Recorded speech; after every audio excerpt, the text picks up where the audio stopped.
আসসালামু আলাইকুম সম্মানিত ভিউয়ার্স। আমি বর্তমানে রয়েছি আলতা দিঘিতে। তো আলতা দিঘি হচ্ছে একটা জাতীয় উদ্যান গাছের জন্য, যেটা বিখ্যাত।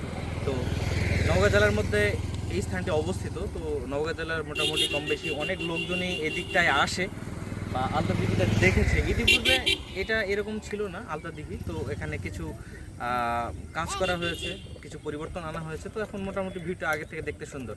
তো আমরা একটু ঘুরে দেখবো আসলে আলতা দিঘি, যে আসলে ক্যামেরার চোখে দেখতে আসলে কেমন লাগে। তো আমি একটু দিঘিটা যদি দেখাই অ্যাঙ্গেল করে। তো এটি হচ্ছে আলতা দিঘির সাইড রাস্তা, যার পাশ দিয়ে মোটামুটি বাইক বা ভ্যান চলার মতো একটা রাস্তা স্কোপ আছে। তো এই পাশ থেকে লেন্থে আলতা দিঘি প্রায় আনুমানিক অ্যাপ্রক্স 1 কিলোমিটার, এবং এটার উইথে প্লাস মাইনাস হাফ কিলোমিটার এ পাশ থেকে ও পাশটা। এটা অনেক বড় একটা দিঘি। দিঘিতে খনন কাজের পরে পানি ছিল না, তো নতুন করে পানি এসেছে, বৃষ্টির পানি বা আরও পানি, বাইরে থেকেও কিছু পানি দেওয়া হয়েছে দিঘিতে। আলতা দিঘিতে প্রায় প্রতি শুক্রবার এবং অন্যান্য সময় সারাক্ষণই মানুষজন আসে এর সৌন্দর্য দেখার জন্য। এর সবচাইতে সৌন্দর্য যে বিষয়টা, সেটা হচ্ছে এর ফরেস্ট।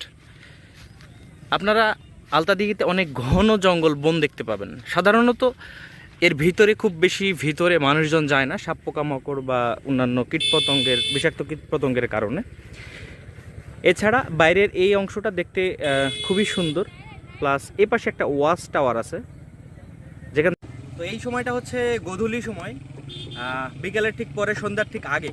তো সাধারণত এই সময়টা আলতা দিঘির চারিদিকে সবুজ আর পরিবেশটা আরও অনেক সুন্দর হয়ে ওঠে। আপনারা যদি আমার পিছনে দেখেন তাহলে দেখবেন যে এটার ভিউটা সত্যি অনেক সুন্দর, অসাধারণ।